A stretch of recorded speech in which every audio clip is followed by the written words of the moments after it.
4. You are the salt of the earth. The so-called Sermon on the Mount is not the gospel of Jesus. It does contain much helpful instruction, but it was Jesus' ordination charge to the 12 apostles. It was the Master's personal commission to those who were to go on preaching the gospel and aspiring to represent him in the world of men, even as he was so eloquently and perfectly representative of his Father. You are the salt of the earth, salt with a saving savor. But if this salt has lost its savor, wherewith shall it be salted? It is henceforth good for nothing but to be cast out and trodden under foot of men. In Jesus' time, salt was precious. It was even used for money.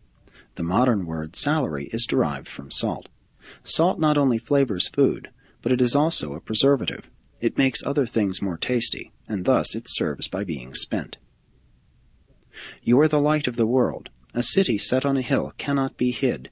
Neither do men light a candle and put it under a bushel, but on a candlestick, and it gives light to all who are in the house. Let your light so shine before men that they may see your good works and be led to glorify your Father who is in heaven. While light dispels darkness, it can also be so blinding as to confuse and frustrate. We are admonished to let our light so shine that our fellows will be guided into new and godly paths of enhanced living.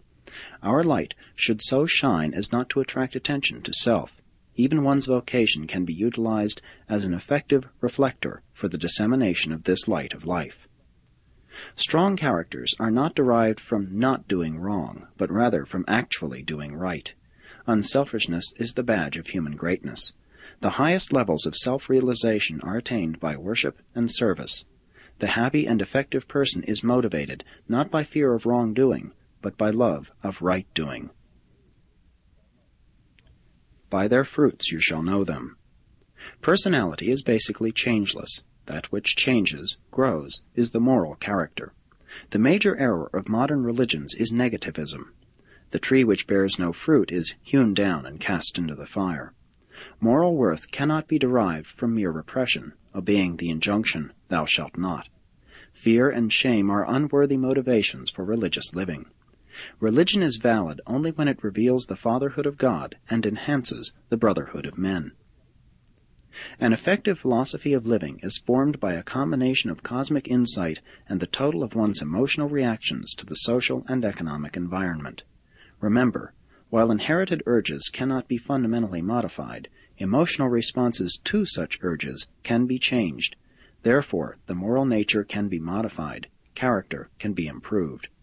In the strong character, emotional responses are integrated and coordinated, and thus is produced a unified personality. Deficient unification weakens the moral nature and engenders unhappiness. Without a worthy goal, life becomes aimless and unprofitable, and much unhappiness results. Jesus' discourse at the ordination of the 12 constitutes a master philosophy of life. Jesus exhorted his followers to exercise experiential faith. He admonished them not to depend on mere intellectual assent, credulity, and established authority. Education should be a technique of learning, discovering the better methods of gratifying our natural and inherited urges, and happiness is the resulting total of these enhanced techniques of emotional satisfactions. Happiness is little dependent on environment, though pleasing surroundings may greatly contribute thereto.